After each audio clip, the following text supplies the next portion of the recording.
آج ہم پیام مشرق میں سے علامہ محمد اقبال کی ایک خوبصورت نظم قسمت نامہ پڑھنے والے ہیں، یعنی مزدور کا قسمت نامہ کیسے لکھا جاتا ہے۔ ہمارے وہ دوست جو ملحد ہیں، جو خدا پر یقین نہیں رکھتے،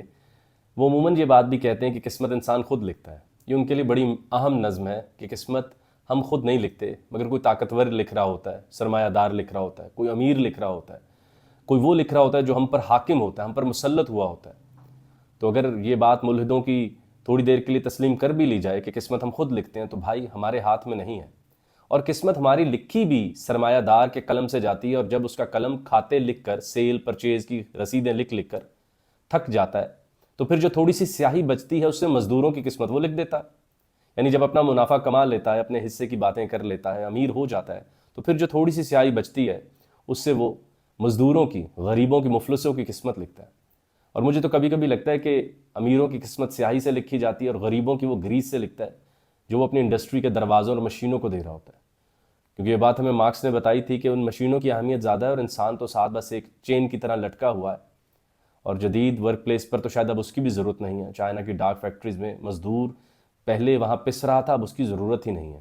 سرمایہ ہے، انڈسٹری لگاؤ، امیر ہو جاؤ۔ لوگ کیا ہیں، کیوں ہیں، کیسے ہیں، اس سوال کو پھر کبھی دیکھ لیں گے۔ اس نظم کا آغاز دیکھیں کتنے خوبصورت شعر سے ہوتا ہے۔ یہ فارسی کی نظم ہے اور میں اسے اردو میں آپ کے سامنے رکھ رہا ہوں۔ علامہ محمد اقبال کہتے ہیں کہ یہ جو کارخانہ ہے دنیا میں،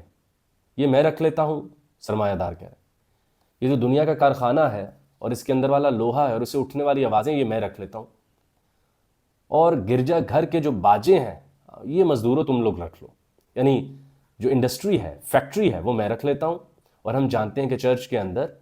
خدا کی یاد میں نغمے پڑھے جاتے ہیں، حمد پڑھی جاتی ہے، ان کو عموماً پیانو وغیرہ پر پلے کیا جاتا ہے، کہ وہ جو باجے ہیں نا، وہ تم رکھ لو، اور وہ جو لوہے کی کام کرنے کی انڈسٹریز کی آوازیں آتی ہیں وہ میں رکھ لیتا ہوں، فیکٹریاں میں رکھ لیتا ہوں، اور گرجا گھر تم لوگ رکھ لو۔ تو دنیا میں رکھ لیتا ہوں، آخرت تم لوگ رکھ لو۔ یہاں آگے بڑھنے سے پہلے احمد جاوید صاحب کے کچھ اقوال یاد کرنا بہت ضروری ہے۔ جاوید صاحب کا وہ خوبصورت قول کہ دنیا آخرت کا دیباچہ ہے، دنیا طے کرتی ہے کہ میرا آخرت میں مقام کیسا ہوگا، اور سب سے بڑھ کر شکر کے تمام اسباب دنیا سے پیدا ہوتے ہیں۔ جنت و جہنم کا فیصلہ انہی باتوں سے ہوتا ہے جیسے میں دنیا میں رہوں گا۔ اس کو ترک کرنے کی بات جس طرح ہمیں سمجھائی جاتی ہے وہ درست نہیں ہے۔ اس کو حاصل کر کے ترک کیا جاتا ہے، بغیر حاصل کیے نہیں۔ بھائی میں نے کیٹو نہ دیکھا، نہ ماؤنٹ ایوریسٹ دیکھی، اور میں دور سے ہی کہوں کہ بھائی میں نہیں چڑھتا ان پر، یہ کوئی عاجزی نہیں ہے۔ بھائی تم چڑھنے کے لائق ہی نہیں ہو، تم جیتنے کے لائق ہی نہیں ہو، تم اس کو حاصل کر ہی نہیں سکتے۔ تو یہ بات جاوید صاحب کی بہت ہے کہ بے نیازی اس کی اچھی لگتی ہے جس کے ارد گرد دنیا، دولت، شہرت سب پڑا ہو، تب وہ بے نیاز ہو۔ بھائی جس نے دیکھا ہی نہیں وہ کس چیز کی بے نیازی کا کلیم کر رہا ہے؟ اس کو تو یہ بات جچتی نہیں کہ بے نیازی کیسے ہو سکتی ہے۔ اس کے بعد اگلا شعر جو ہے، جو پہلا شعر ہم نے پڑھ لیا کہ کارخانے میرے اور گرجا گھر کے باجے تمہارے، غریبوں، مزدوروں۔ اگلا ہے کہ یہ جو دنیا کے باغ ہیں جس سے بادشاہ ٹیکس موصول کرتا ہے، ٹیکس وصولتا ہے، یہ میں رکھ لیتا ہوں، اور باغ بہشت اور طوبہ کے درخت جو ہیں یہ تم لوگ رکھ لو۔ یعنی جو جنت کے درخت ہیں جو اگلے جہاں میں ملنے ہیں وہ تم رکھ لو، اور یہ درخت جن پہ پھل لگ رہے ہیں، ہم کھا رہے ہیں، اور جس کی وجہ سے ٹیکس بادشاہ لیتا ہے، امیر کہتا ہے یہ میں رکھ لیتا ہوں، اور مزدوروں تم لوگ باغ بہشت رکھ لو۔ سمجھنے کی بات یہاں پہ یہ ہے جو اقبال سمجھا رہے تھے کہ مارکس نے بہت بڑی ضرب لگائی تھی کہ مذہب ایک افیون کی طرح لوگوں کو دیا گیا، ایک اوپیم کی طرح لوگوں کو دیا گیا، ایک نشے کی طرح دیا جا رہا ہے، جس کی وجہ سے یہ انقلاب نہیں لانا چاہتے مگر صبر میں خوش ہو جاتے ہیں، اور آخرت میں ایک کیا ہم کہیں گے ریوارڈ ماننے کے لیے یا مانگنے کے لیے تیار ہو جاتے ہیں کہ ہمیں یہاں نہ ملے ہم وہاں لے لیں گے۔ اس حوالے سے اقبال کی نظم بہت اہمیت کی حامل ہے کہ مسلمانوں کو دنیا میں حکم ہے کہ ہر لمحے تیار رہو، فتح کرو، آگے بڑھو، تسخیر کرو، اوپر کو اٹھو، زمین و آسماں کے بننے پہ، رات اور دن کے آنے جانے پہ تفکر کرو، تدبر کرو، آیا کہاں سے ہے، اور اس کی ڈیٹیلنگ کے اوپر اس کے رازوں کو جاننے کی کوشش کرو۔ یہ تم سے بات کرے، اس کے جو پھول ہیں وہ تم سے بات کر رہے ہوں۔ تو یہاں پہ وہ اگلا شعر میں ہے کہ یہ جو درخت ہے طوبہ کا اور جنت کے باغ ہیں، یہ غریب اور مزدور تم لوگ رکھ لو، اور سرمایہ دار اور فیکٹری کا اونر کہہ رہے ہیں جو دنیا کے باغ ہیں نا جن پہ پھل لگ رہا ہے اور جن سے ٹیکس آتا ہے، ہاں یار یہ میں رکھ لیتا ہوں۔ اور آگے جا کے دیکھیں شعر اور بھی اچھا ہو جاتا ہے، وہ کہتے ہیں کہ وہ شراب جس سے سر میں درد ہوتا ہے دنیا کی، وہ میں رکھ لیتا ہوں، اور مزدوروں تم لوگ شراب طہور تم رکھ لینا۔ تو بانٹ اسی طرح ہوگی کہ جو حقیقی ہے، سامنے ہے، ہاتھ ہے، جس کے لیے اللہ تعالیٰ نے بتایا کہ میں نے فجعلناہ سمیعا بصیرا، میں نے آپ کو سماعت اور کان سماعت دیے ہیں، کان دیے ہیں اور آنکھیں دی ہیں، بصارت دی ہے، تاکہ تم اس کائنات کو پرکھو، اس کو محسوس کرو، اس پہ محسوس کرو، تو اس کو جب اس کی لذت محسوس کرو، شکر ادا کرو، اس شکر کے اوپر ہی اگلے فیصلے ہونے ہیں۔ بادشاہ بنو اور بے نیاز ہو جاؤ، خلیفہ بنو اور بے نیاز ہو جاؤ، طاقت میں آؤ اور رحم دل ہو جاؤ، امیر بنو اور سب واپس کر دو، وہ اچھا لگتا ہے۔ مطلب کچھ دیکھا نہیں، کچھ چکھا نہیں، کچھ بنا سکتے نہیں، اور پہلے سے صبر کی باتیں۔ صبر تو یہ کہ سب دیکھ لیا، سب چکھ لیا، سب حاصل کر لیا، اور تب بھی نگاہ اللہ سے نہ ہٹے۔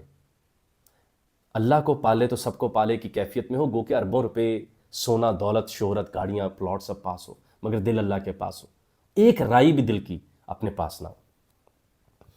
اس کے بعد دیکھیں کہتے ہیں مرغابی، تیتر اور کبوتر جو ہیں، سرمایہ دار کہتا ہے یہ میں رکھ لیتا ہوں، اور مزدور غریب تو ذلے ہما، اور وہ جو ہے نا عنقا، وہ تم لوگ رکھ لو۔ آپ جانتے ہیں کہ جو پرشین میتھولوجی یا فارسی میں جب میتھولوجی لکھی گئی تو ہمیں ہما کے بارے میں، ایک پرندے کے بارے میں پتہ چلتا ہے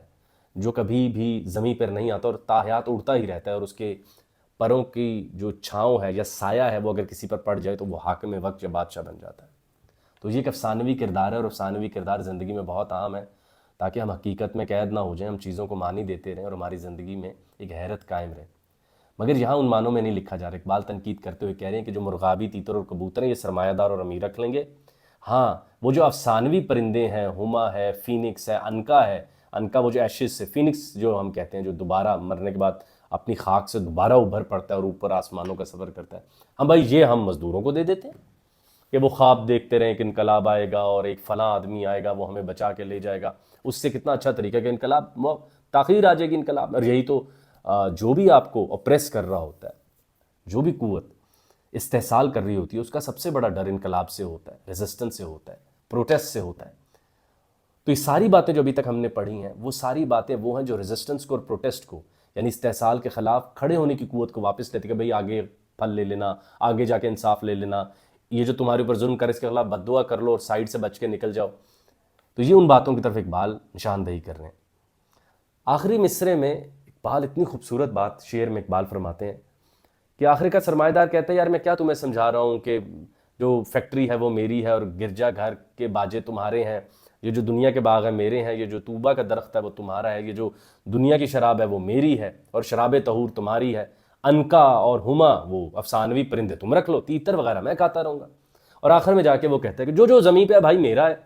اور زمین سے اوپر اور آسمانوں کے درمیان جو تم نے تخیل میں رکھا ہوا ہے، جو دیس آباد کیے ہوئے ہیں، جو تمہارے خیالی جہاں ہے، جس کی وجہ سے تم یہاں محنت نہیں کرتے، یہاں صبر کیے ہوئے ہو، ظلم کو سہتے ہو، ظلم کے خلاف بدلہ نہیں لیتے۔ اور اقبال کی وہ باتیں اب تو ہم آپ کو بار بار بتا رہے ہیں کہ اقبال نے وہ کیا کہہ دیا کہ مقام عشق ممبر نہیں، عشق مقام مسجدوں ممبروں میں طے نہیں ہوتے،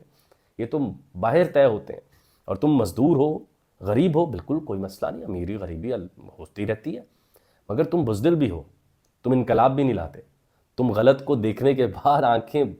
بند کر لیتے ہو، رائے بھی نہیں دینا چاہتے، تم ایمان کے اس درجے پر بھی نہیں۔ تو دنیا کو فتح کرو، دنیا میں پروڈکٹیو رہو، دنیا کو تسخیر کرو، دنیا کو جیتو، دنیا سے جو جو حاصل کر سکتے ہو حاصل کرو، یہ اللہ تعالیٰ نے تمہارے لیے ایک نعمت کی طرح رکھی ہے، اور اس کے اوپر ٹھاٹ سے چلو، بڑے بڑے خوبصورت چیزیں بناؤ، ایسی ایسی چیزیں بنا کے دکھاؤ، مگر تمہاری آنکھیں اللہ پر ہو، سب دیکھنے کے بعد بھی آنکھ بےتاب ہو، سب سننے کے بعد بھی کان بیزار ہو،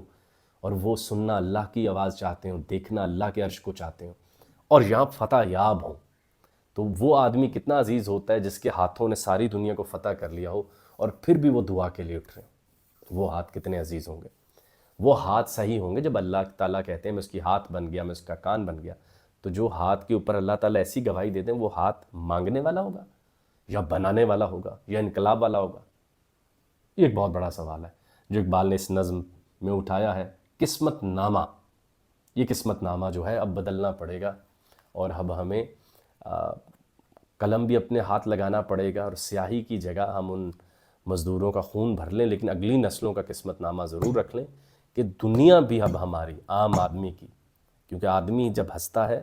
تب کہیں جا کے شہر بستا ہے۔